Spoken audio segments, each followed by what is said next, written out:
এটা দিনাজপুর অঞ্চলে খুদির বউয়া বলে। তো আমি খুদিগুলাকে ধুয়ে নিচ্ছি।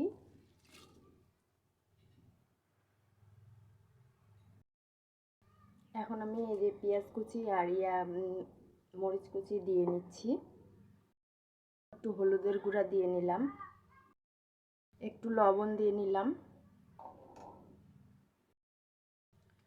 আর অল্প একটু তেল দিয়ে নিলাম। তাই ব্যাস হয়ে গেল।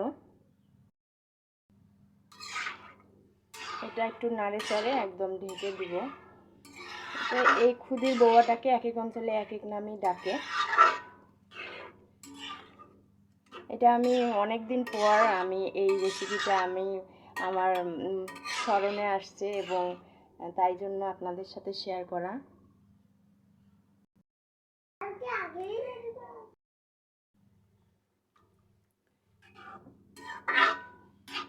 এটা কিন্তু অল্প ইয়াতে খুবই তাড়াতাড়ি হয়। আর এইটা আমি যখন ইতে ছিলাম, মেসে ছিলাম, তখন আমার রুমমেট এইটা রান্না করে প্রায় রান্না করতো।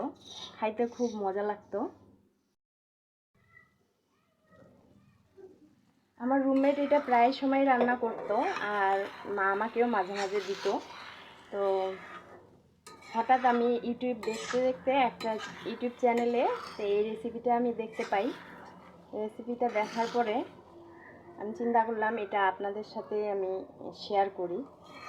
এই জন্যই, যেহেতু আমি এই রেসিপিটা আমি খুঁজে পাইছি, তো আমি প্রায় সময় এটা আমি করে খাবো ইনশাল্লাহ। আপনারাও খাবেন।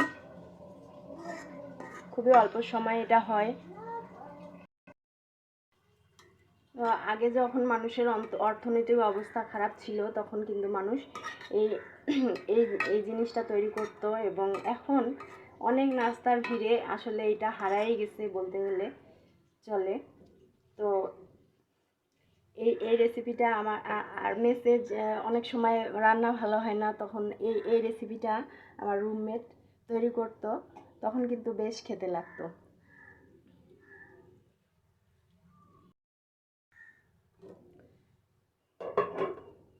এটা আমার হয়ে গেছে। আমি আরেকটু এটা ভাজা ভাজা করে নিচ্ছি। এটা ভর্তা বা ভাজির সাথে আপনারা ভালো অনেকেই খায়, কিন্তু এই যে আমার এমনিই ভালো লাগে। পেঁয়াজ একটু বেশি করে, মরিচ, কাঁচামরিচ ঝাল ঝাল করে আমার এমনিতেই খাইতে ভালো লাগে।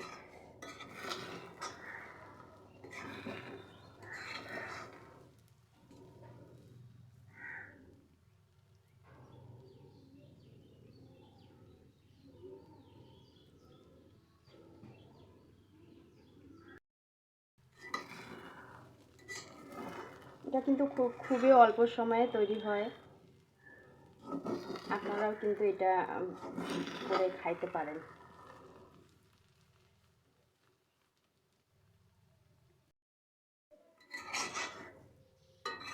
আমার রেসিপি যদি আপনাদের ভালো লেগে থাকে বা আপনারা আমার রেসিপি পরবর্তীতে দেখতে চান, তারা অবশ্যই আমাকে সাবস্ক্রাইব করে সাপোর্ট করবেন। আর বেশি বেশি লাইক করবেন, শেয়ার করবেন। এটা আমি আরেকটু ভাজা ভাজা করে নিচ্ছি।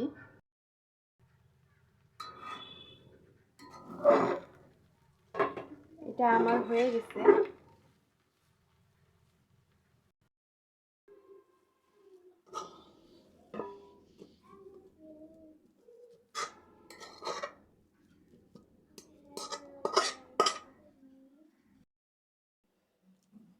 আমার এই রেসিপিটি আপনাদের যদি এতটুকু ভালো লাগে, তবে অবশ্যই আমার চ্যানেলটাকে সাবস্ক্রাইব করবেন, লাইক কমেন্ট শেয়ার করবেন।